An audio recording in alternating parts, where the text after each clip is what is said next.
Ny mety ho toetry ny andro any an-dranomasina ny talata 20 novembre 20 amin'ny ora maraina hatramin'ny alarobia 20 novembre 20 amin'ny ora maraina. Samia mailo sy mitandrina trano isika mampiasa ranomasina na tsy misy aza mifampitandremana mahakasiky ny morontsiraka ny nosy. Ho an'ny morontsiraka atsinanana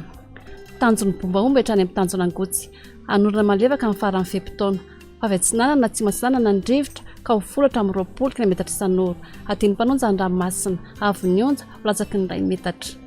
Tanjona angotsy hatramin'ny manoro anorana tandrifon-drahona ny amin'ny tapany atsiny avy atsinanana varatra atsinanana ny rivotra ka ho folatra amin'ny 20 km isan'ora hahatratra 30 km isan'ora any atsimo Toamasina atiny mpanonja nanonja be ny ranomasina avy ny onja rahitra amin'ny 10 metatra.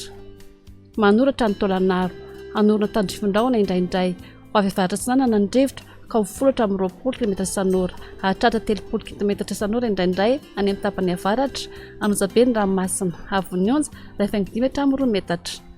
Tôlanaro hatrany amin'ny tanjona vohimena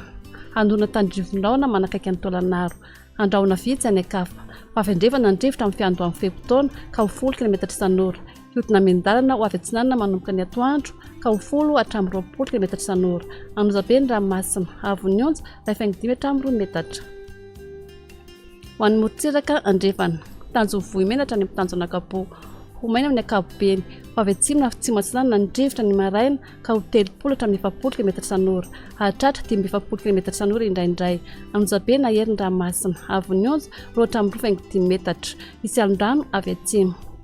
Tanjona akapotra any amin'ny tanjona filanandro ho maina amin'ny akapobeny ho avy atsimo na tsy mandrefana ny rivotra ka ho 10 hatramin'ny 20 km isan'ora hahatratra 30 km isan'ora indraindray ny tolakandro sy ny alina atiny mpanonja nanonja be ny ranomasina avy ny onja rahitra amin'ny 15 metatra. Tanjona filanandro hatrany nalalava andrahona ny sitokotoko ho avy atsimo andrefana ny rivotra ny maraina ka ho 10 hatramin'ny 20 km isan'ora ho avy varatra andrefana kosa ny atoandro ka ho 10 hatramin'ny 20 km isan'ora ho tonona atiny mpanonja ny ranomasina avy ny onja 3 hatramin'ny 9 metatra. Analalava hatrany amin'ny tanjona bombaomby anorana tandrifon-drahona ny eo anelanelana analalava sy nosy be ho avy andrefana vandrandrefana ny rivotra ka ho 20 hatramin'ny 30 km isan'ora avy atsinanana kosa ny eo anelanelana nosy be sy ny tanjona bombaomby ny maraina ka ho 10 hatramin'ny 30 km isan'ora ho tonona atiny mpanonja ny ranomasina avy ny onja ho latsaky ny 15 metatra.